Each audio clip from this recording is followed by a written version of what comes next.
Olá! Hoje a gente vai mergulhar num tema, olha, essencial. Como é que os contratos, principalmente os de consumo aqui no Brasil, são vistos hoje em dia? Exato. Não é só aquele papel frio, né? Tem toda uma visão por trás. Isso, uma visão ligada à função social e, claro, à proteção do consumidor. A gente vai investigar como o Código de Defesa do Consumidor, o famoso CDC, garante que as coisas sejam mais claras, mais justas na interpretação. E a gente vai usar como base alguns materiais bem focados nisso, na função social e nos artigos-chave do CDC que tratam da interpretação. A nossa missão aqui é entender quais são as principais ferramentas de proteção que o consumidor tem na mão quando assina um contrato. E olha, essa discussão é super importante, né? Porque, vamos combinar, muitas vezes o consumidor está numa posição mais frágil. Contrato de adesão, sabe? Aqueles que a gente só assina. Sim, você não negocia nada ali. Exato.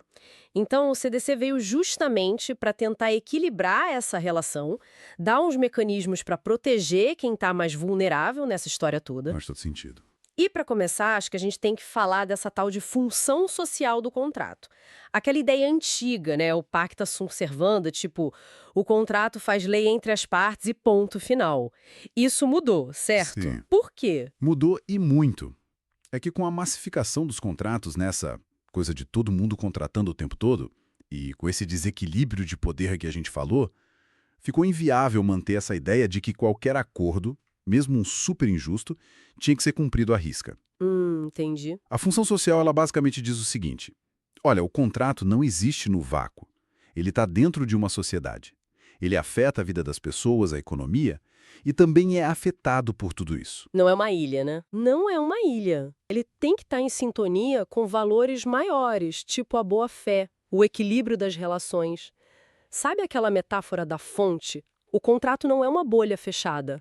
A função social é como, sei lá, uma agulha que fura essa bolha e deixa o contexto social entrar. Gostei da imagem da agulha furando a bolha. Faz sentido.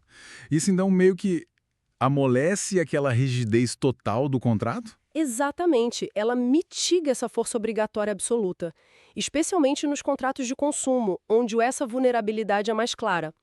Adapta a visão do contrato para a nossa realidade social, econômica. Entendido. Então, essa função social ela meio que prepara o caminho para proteções mais concretas que a gente vê no CDC. Como, por exemplo, o artigo 46, que diz basicamente que se você não conhecer uma cláusula ou se ela está escrita de um jeito que ninguém entende, ela não te obriga. É isso? Frentes principais, vamos dizer assim. A primeira é essa: a falta de oportunidade de conhecer o conteúdo antes de assinar. Ah, o antes é chave. Fundamental. Sabe aquelas taxas escondidas que só aparecem depois na fatura? Ou aquelas limitações super importantes num seguro, mas que ninguém te falou direito na hora de vender? Clássico. Pois é.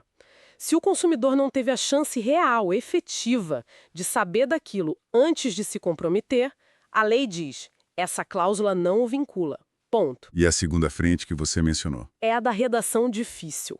Aquela cláusula escrita num juridiquês ou economês que, sinceramente, o brasileiro médio não tem como entender. Tipo, cheia de jargão técnico, ambígua. Justamente, contrato de seguro falando de prêmio fracionado, risco estocástico ou cláusulas super complexas em contrato bancário, se a redação dificulta a compreensão a ponto de tornar o sentido obscuro para quem está lendo. Não vale, a lei considera que ela não obriga. A consequência prática é que essa cláusula é como se não existisse para aquele consumidor.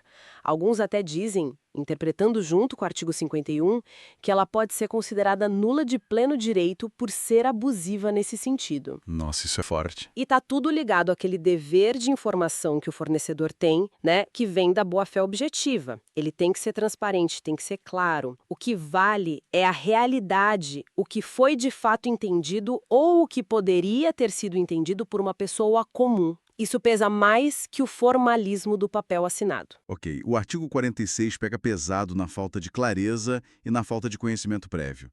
Mas e se a cláusula for conhecida?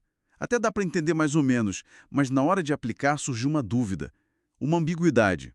Aí que entra o artigo 47. Perfeito, você pegou o ponto. O artigo 47 traz outra regra de ouro, o indúbio pró consumidor. Em dúvida. Exato. Interpreta-se do jeito mais favorável ao consumidor. Simples assim. Se uma cláusula permite duas ou mais interpretações razoáveis, a que beneficia o consumidor é que deve prevalecer. Imagino que isso seja ainda mais relevante nos contratos de adesão, né? Onde a gente não escreveu nada. Exatamente. Nesses contratos onde uma parte só adere ao que a outra escreveu, essa regra é fundamental para reequilibrar um pouco as coisas. É interessante notar que até o Código Civil tem uma regra parecida para contratos de adesão em geral, o artigo 423, que fala em interpretar contra quem redigiu. Mas o CDC é específico para o consumidor. Certo. E como isso funciona na prática? Tem exemplos de como os tribunais usam o artigo 47? Ah, muitos. A jurisprudência está cheia. Pensa em planos de saúde, um campo clássico de batalha. Sim. Negativas de cobertura baseadas em cláusulas que são meio vagas, sabe? Tipo, sobre cobrir ou não estente, tratamento domiciliar, home care, cirurgia bariátrica para obesidade mórbida que também resolve outras doenças, ou até tratamentos experimentais que são a única esperança. Se a cláusula que o plano usa para negar é ambígua... A justiça tende a mandar cobrir, interpretando a favor do paciente. Exatamente. A tendência forte é essa. O mesmo vale para seguros em geral. Dúvidas sobre o valor da indenização, sobre se aquele sinistro específico estava coberto ou não. Interpretação favorável ao segurado. E fora saúde e seguro. Também se aplica. Contrato de compra e venda de imóvel que surge um resíduo para pagar que não estava claro. Cláusula de preço ambígua. A interpretação vai ser contra quem elaborou o contrato e deixou a dúvida no ar, ou seja, geralmente a construtora ou o vendedor. A lógica é, quem teve a faca e o queijo na mão para escrever com clareza foi o fornecedor. Se não o fez, arca com as consequências da ambiguidade. Fica bem claro agora como o 46 e o 47 se conectam com aquela ideia maior da função social e da boa-fé, que a gente falou no começo. Eles são as ferramentas que fazem esses princípios acontecerem na vida real, né? Exatamente. São a concretização, a materialização dessas ideias para garantir um mínimo de justiça nos contratos do dia a dia. E aí, pensando nisso, surge um desafio bem atual, né? Qual seria? Pensa nesses termos de serviços gigantescos de aplicativos, de sites. Aquelas letrinhas miúdas que a gente rola para baixo e clica aceito sem ler quase nada. Quem nunca? Pois é. Como é que a gente garante que o espírito do artigo 46, conhecimento prévio, clareza, e do artigo 47, interpretação favorável, continue protegendo o consumidor de verdade nesse mundo digital, onde a adesão é muitas vezes só um clique apressado? Boa pergunta. Realmente, um desafio. Então, para a gente amarrar a conversa, ficou claro que os contratos de consumo não são só um acordo isolado. Eles têm uma função social. A clareza é obrigatória, senão a cláusula pode nem valer, e se pintar dúvida na interpretação, a balança pesa para o lado do consumidor. São armas importantes que o CDC dá para a gente. Precisamente. E fica essa reflexão para o nosso ouvinte, né? À medida que tudo fica mais digital, os contratos ficam, paradoxalmente, talvez mais complexos e menos lidos. Como garantir que essas proteções essenciais do CDC, que foram pensadas talvez numa realidade um pouco diferente, continuem sendo efetivas? Como adaptar essas garantias para essa nova paisagem digital e assegurar que o equilíbrio e a justiça continuem valendo nas relações de consumo do futuro? É um debate aberto e muito necessário.